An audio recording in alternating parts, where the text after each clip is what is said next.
C'est l'événement de la soirée sur TF1 puisque la chaîne va proposer un téléfilm revenant sur l'un des faits divers les plus marquants de ces dernières années en France. Avec le mystère d'Aval, la chaîne privée s'attaque à une histoire qui a ému les Français et qui va maintenant avoir plus de 5 ans. Fin octobre 2017, on apprenait la disparition d'Alexia Fouillot, une jeune femme retrouvée partiellement calcinée à quelques kilomètres de son domicile. Situé à Gray-la-Ville en Haute-Saône.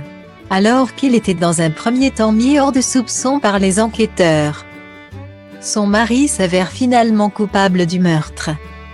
Après avoir pleuré publiquement la mort d'Alexia, Jonathan Daval est finalement interpellé et placé en garde à vue.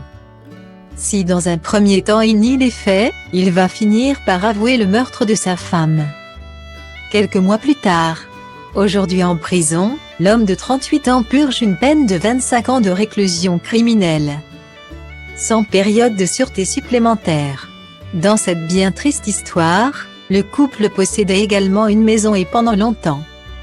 La famille d'Alexia Fouillot, ses parents en tête, se sont opposés à Jonathan Daval concernant le sort de cette dernière.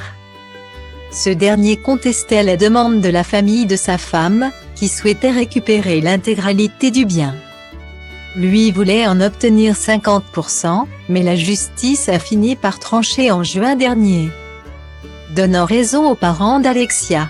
Le verdict a été clair dans cette affaire et les parents et la sœur d'Alexia sont donc les seuls héritiers de cette maison estimée à 170 000 €. Dans les faits, les Fouillot se verront réserver une large partie de cette somme par Jonathan Daval. Puisqu'elle servira à payer les dommages et intérêts, 160 000 €, que ce dernier leur doit. Selon sa condamnation aux assises. En effet, à l'origine l'assassin et ex-mari d'Alexia possédait la moitié des parts de la maison.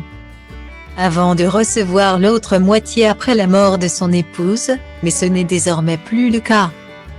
Désormais sous les verrous, Jonathan Daval doit donc purger une peine de prison de 25 ans avant de pouvoir être libéré.